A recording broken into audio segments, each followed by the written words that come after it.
नमस्कार दोस्तों, स्वागत है आप सबका हमारी एजुकेशन क्लास में जिसका नाम है टेक्निकल फादर और मैं हूं आपके साथ दीपक चौहान। जितने भी लेक्चर अभी तक हमारे आए हैं, अगर आप लोगों ने वो अभी तक नहीं देखे हैं तो प्लीज़ टेक्निकल फादर की जो प्लेलिस्ट है आप उन्हें वहां पर जाकर देख सकते हो, ताकि आज का जो हमारा लेक्चर रहने वाला है या फिर आने वाले जितने भी हमारे लेक्चर हैं उनसे आप उन्हें कोरिलेट कर सको। तो चलते हैं आज के लेक्चर की तरफ। आज का जो लेक्चर है हमारा जो है काफ़ी इंपॉर्टेंट आपके लिए होने वाला है, तो लेक्चर को आप लोगों को बिल्कुल भी मिस नहीं करना है, स्किप नहीं करना है और आगे बढ़ाकर नहीं देखना है। पूरा का पूरा लेक्चर एज इट इज़ देखना है, क्योंकि आज मैं आप लोगों के साथ में बहुत ज़्यादा इंपॉर्टेंट चीज़ें, इंपॉर्टेंट जो फैक्टर है वो शेयर करने वाला हूँ। तो टॉपिक आप लोगों ने देख ही लिया होगा, हॉट रनर सिस्टम।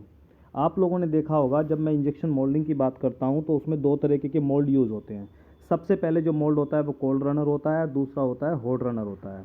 हम बात करेंगे कि जो कोल्ड रनर मोल्ड है या फिर हॉट रनर मोल्ड है, इसमें डिफरेंस क्या है, पहले कौन सा आया और दूसरे के लाने की जो कारण है वो क्या था, वो उसे लाना क्यों पड़ा, ज़रूरत क्यों पड़ी हमारे सामने।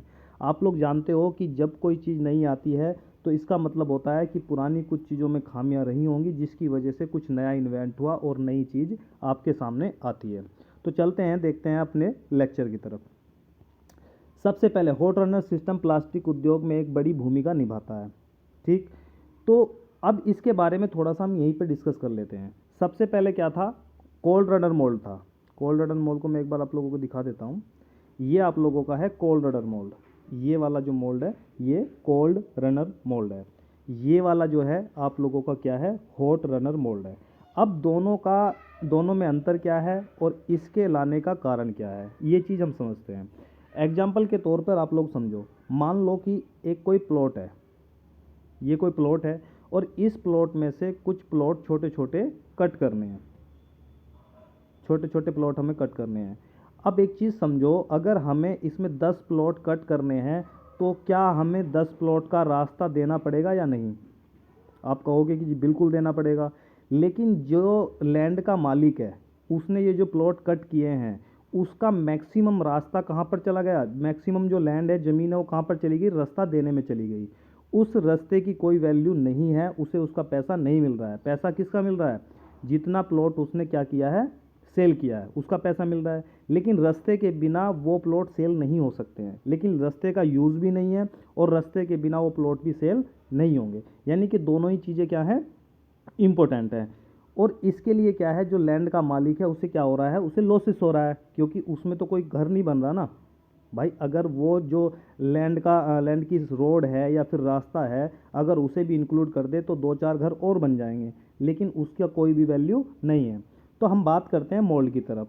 जब मोल्ड में मटेरियल इंजेक्ट करता है तो सबसे पहले मटेरियल कहाँ जाता है, स्क्रू बुश के अंदर इंजेक्ट होता है। इसके बाद में वो कहाँ जाता है, स्क्रू के अंदर जाता है और स्क्रू से वो रनर में डिवाइड हो जाता है और फिर कहाँ जाता है, वो कैविटी में इंजेक्ट हो जाता है। ठीक है, अब एक चीज़ समझो, ये जो कैविटी है इन्हें आप लोगों को क्या समझ लेना है, प्लॉट समझ लेना है। ये कैविटी तक प्लॉट है। अब यहाँ तक, इन प्लॉट तक जब कोई व्यक्ति पहुँचेगा तो वो एक रास्ते से आएगा, तो जब मटेरियल इन कैविटी तक पहुँचेगा तो वो कहाँ से आएगा, इसी रास्ते से आएगा। अब इस रास्ते को आप बंद नहीं कर सकते हो, क्योंकि ये रास्ता क्या है, बहुत ज़्यादा इंपॉर्टेंट है। चाहे वो प्लॉट की बात करते हैं, चाहे फिर हम कोल्ड रनर मोल्ड की बात करते हैं। आपने मटेरियल लेके आए, मान लो पीपी आपने मटेरियल आप मैन्युफैक्चरिंग कर रहे हो, चला रहे हो, प्रोसेस कर रहे हो, तो पीपी जो मटेरियल है वो कैसा है, फ्रेश मटेरियल है। जैसे ही वो मोल्ड के अंदर गया तो ये वाला जो एरिया है, जो ये रास्ते वाला एरिया है या फीड सिस्टम हम इसे बोलते हैं, स्क्रू, रनर और गेट वाला जो एरिया है, इसमें जो भी मटेरियल सॉलिडिफाई हो गया, सॉलिड फॉर्म में कन्वर्ट हो गया, वो एक वेस्ट बन गया, उसका कोई भी यूज़ नहीं है। क्योंकि यूज़ किसका है, जो आप पार्ट मैन्युफैक्चरिंग कर रहे हो, यूज़ इसका है, लेकिन इसका कोई यूज़ नहीं है। लेकिन इसमें क्या है, हमारा जो मटेरियल है वो वेस्ट हो गया। अब आप ये बोलते हो कि जी नहीं, ये मटेरियल वेस्ट नहीं होता है, इसे हम रीग्राइंड कर लेते हैं। तो वेस्ट कैसे हुआ, तो इसका थोड़ा सा फैक्टर समझो। इसके लिए हमें साइंस में थोड़ा सा जाना पड़ेगा। आपने 12th और 12th में एक लैब देखी होगी, केमिस्ट्री की लैब होती थी, उसमें आप लोगों ने एक परख नली देखी होगी। तो परख नली में हम लोग क्या करते थे, एसिड या बेस, जो भी चीज़ें हमें जो भी टेस्ट करना होता था, वो सॉलिड जो भी लिक्विड था, जो भी केमिकल थे, वो हम परख नली में लेते थे। टेस्ट ट्यूब बोलते थे उसे, और लेने के बाद में उसे नीचे से क्या किया जाता था, गर्म किया जाता था। आप लोगों को पता है कि गर्म क्यों किया जाता था? गर्म इसलिए किया जाता था क्योंकि कुछ जो रिएक्शन होती हैं, कुछ एंडोथर्मिक होती हैं, कुछ एक्सोथर्मिक होती हैं, ऊष्माक्षेपी और ऊष्माशोषी। तो जो ऊष्माशोषी अभिक्रियाएं होती हैं उन्हें हमें हीट देनी पड़ती है रिएक्शन को होने के लिए। तो जब हम परख नली को गर्म करेंगे तो जो हीट है वो जो हमारा केमिकल है उसे मिलती है, और जैसे ही उसे हीट मिलेगी तो उसके बीच में जो बॉन्ड बने हुए हैं वो ब्रेक होंगे, और जैसे ही ब्रेक होंगे तो नए बॉन्ड बनेंगे। तो जो भी हमने ए और बी दो केमिकल लिए थे, जब उन्हें हीट किया गया तो एक नया केमिकल बना जिसका नाम हुआ क्या, सी। तो ये कब बना, जब इन दोनों के जो बॉन्ड हैं वो ब्रेक हुए और नए बॉन्ड बने, तो हमें प्राप्त हुआ नया प्रोडक्ट जिसका नाम था सी, नया केमिकल मिल गया। इसकी जो प्रॉपर्टी होगी, अब ये दोनों अपनी प्रॉपर्टी खो चुके हैं, इनकी कोई भी प्रॉपर्टी नहीं है। अब एक नए प्रोडक्ट की नए यौगिक की प्रॉपर्टी हमें मिल जाती है जिसका नाम है सी।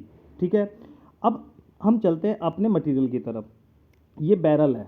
अब बैरल में क्या है, जैसे ही आप लोगों ने मटेरियल डाला तो मटेरियल भी क्या है, केमिकल है। केमिकल है तो उसके अंदर भी क्या है, बॉन्डिंग है। और जैसे ही ये बैरल के टेम्परेचर के संपर्क में आएगा तो इसके जो बॉन्ड होंगे वो क्या हो जाएंगे, वीक हो जाएंगे। अगर आप लोग टेम्परेचर ज़्यादा दे दोगे तो वो ब्रेक भी हो सकते हैं, लेकिन अगर आप लोगों ने उसका मेल्टिंग टेम्परेचर या प्रोसेस टेम्परेचर दिया है तो वो ब्रेक नहीं होंगे, वीक जरूर हो जाएंगे। तो इसलिए हम क्या करते हैं, यहाँ से हमने प्रोसेस कर लिया। प्रोसेस करने के बाद में जो मटेरियल था वो मोल्ड के अंदर इंजेक्ट हो गया।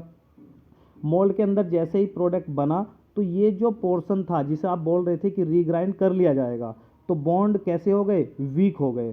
अब आपने क्या किया, प्रोडक्ट को यूज़ कर लिया, जो रनर वाला पोर्शन था उसे आपने क्या कर लिया, रीग्राइंड कर लिया। रीग्राइंड करने के बाद में कटर से आप लोगों ने उसका दाना बनाया। दाना बनाने के बाद में फिर से आप हॉपर में लेकर उसे आ गए। अब ये जो मटेरियल बैरल के संपर्क में या फिर टेम्परेचर के संपर्क में दोबारा आएगा, तो इसके बॉन्ड क्या हो चुके थे, वीक हो चुके थे।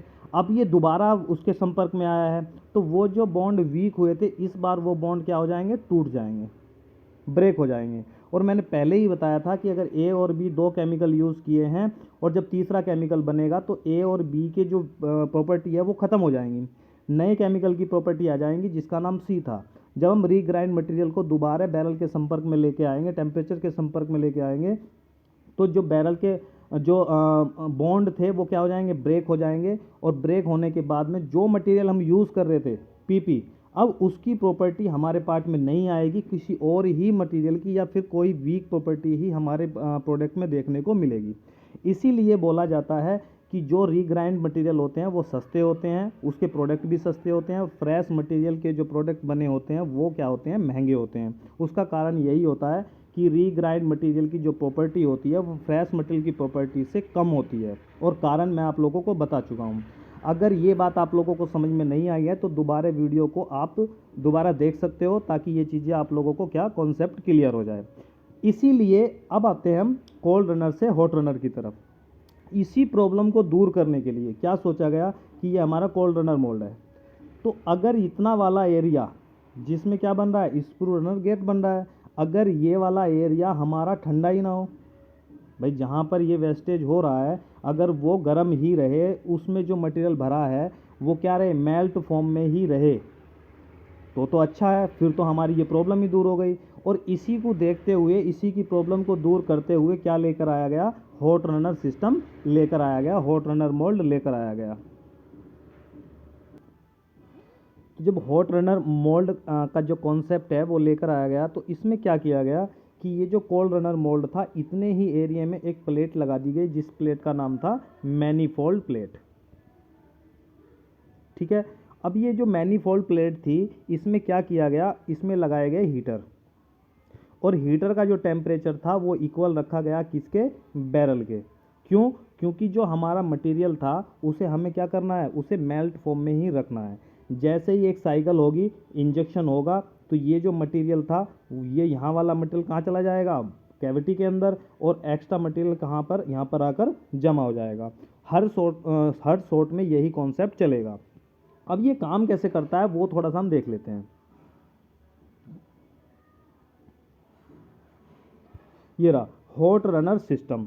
इसमें क्या होता है कि एक मैनीफोल्ड जो प्लेट होती है मैनीफोल्ड प्लेट में एक कनेक्टर लगाया जाता है और उस कनेक्टर में दो स्विच होते हैं। अगर मैं बात करूं जो मैनीफोल्ड प्लेट होती है या सिस्टम, हॉट रनर सिस्टम होता है किसका, मोल्ड मास्टर का। दो तरह की HRTC इसमें लगाई जाती हैं, एक मोल्ड मास्टर की होती है या फिर आप हस्की की यूज़ कर सकते हो। जो हस्की की होती है उसमें 24 पिनें होती हैं, मोल्ड मास्टर की में 16 पिनें होती हैं, ये आप चेक कर सकते हो जाके। तो दो चीज़ों की ज़रूरत पड़ी, एक तो मोल्ड में हमने मैनीफोल्ड प्लेट लगाई और उस चीज़ को कंट्रोल करने के लिए, उस टेम्परेचर को कंट्रोल करने के लिए हमें आवश्यकता किसकी पड़ी, HRTC की पड़ती है। फुल फॉर्म क्या है, हॉट रनर टेम्परेचर कंट्रोलर। ठीक, यहां पर आप देख सकते हो ये क्या हो गया, कनेक्टर हो गया। एक सेकंड रुको, ये मोल्ड आप देख सकते हो, ये मोल्ड है हॉट रनर। तो ये क्या है, ये कनेक्टर लगा हुआ है, ये कनेक्टर लगा हुआ है और इस कनेक्टर में दो वायर लगाई जाती हैं। पहली वायर क्या करेगी, पहली वायर मोल्ड के में जो लगे हीटर हैं, कौन से हीटर होंगे, या तो कार्टराइज हीटर होंगे या फिर कोयल हीटर होंगे, ये आप लोगों को याद रखना है। अब ये जो हीटर होंगे, तो ये जो पहली वायर होगी वो हीटर को क्या देगी, इलेक्ट्रिसिटी देगी, करंट देगी। दूसरी वायर जो होगी, जब ये हीटर गर्म होंगे तो हीटर कितना टेम्परेचर लिए हुए हैं या हीटर ने कितना टेम्परेचर आसपास के इन्वायरमेंट में बनाया है, उसे कंट्रोल करने के लिए, उसे सेंस करने के लिए आप लोगों को पता है किस चीज़ का यूज़ करते हैं, उसे क्या बोलते हैं, थर्मोकपल का यूज़ करते हैं। तो इस कनेक्टर से HRTC में दो वायर कनेक्ट की जाएंगी, सबसे पहले इलेक्ट्रिसिटी की होगी और दूसरी जो होगी वो थर्मोकपल की होगी, ये आप लोगों को ध्यान रखना है।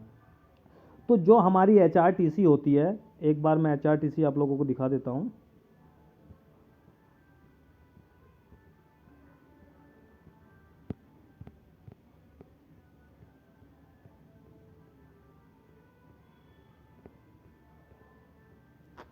शायद इसमें जो पिक है वो नहीं लग पाई है। तो HRTC होती है, HRTC से में क्या बने होते हैं, जोन बने होते हैं।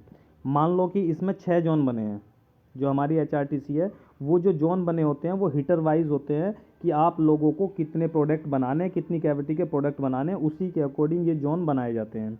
तो पहले जोन का टेम्परेचर आप लोगों को रख सकते हो, मान लो कि PP के लिए रख रहे हो तो 250 है, 240 है, जितने पर भी आपका प्रोसेस अच्छी तरीके से हो जा रहा है। 280 रख रहे हो अगर आप PC का यूज़ कर रहे हो।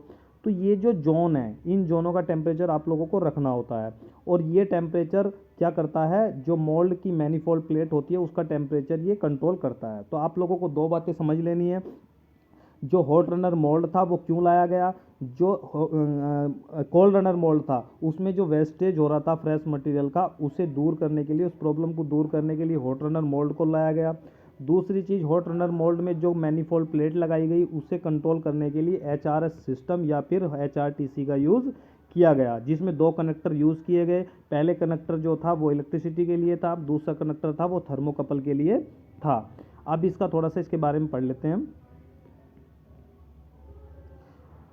टू हॉट रनर मोल्डिंग में नोजल, मैनीफोल्ड, HRTC जैसे सहायक उपकरणों का प्रयोग किया जाता है। जब मैं एंसिलरी इक्विपमेंट की बात करता हूं तो इसमें नोजल होता है, मैनीफोल्ड प्लेट होती है और HRTC होती है जो अलग से लगाई जाती है। हॉट रनर मोल्ड के सामान्य भागों के रूप में HRTC रनर और स्प्रू में मेल्ट फ्लो को सुनिश्चित करने के लिए टेम्परेचर को कंट्रोल करता है। जो HRTC होता है वो क्या करता है, फ्लो को कंट्रोल करने के लिए टेम्परेचर को कंट्रोल करता है। आमतौर पर मैनीफोल्ड में कार्टराइज हीटर, ये आप लोगों को नोट कर लेने हैं, कोयल हीटर या फिर कार्टराइज हीटर या फिर कोयल हीटर लगे होते हैं। हॉट रनर मोल्ड को शुरू करना आसान होता है क्योंकि प्रत्येक भरे हुए शॉट के बाद किसी भी ठोस रनर को नहीं हटाया नहीं जाता जब तक कि एक पूर्ण शॉट प्राप्त नहीं हो जाता और ऑटोमेटिक साइकिलिंग शुरू नहीं हो जाती। अब इसका कॉन्सेप्ट आप समझो, ये मोल्ड है, मोल्ड में आप लोगों ने इंजेक्शन करा दिया, कराने के बाद में मटेरियल इसमें तब तक निकलता रहेगा जब तक इसमें मेटल रहेगा और प्रेशर पड़ता रहेगा। तो आप लोगों का ये जो मटेरियल इसमें भरा हुआ है, ये इसमें मटेरियल उतना ही होना चाहिए, एक्स्ट्रा मटेरियल होगा तो वो यहाँ गेट के माध्यम से बाहर निकलना स्टार्ट हो जाएगा।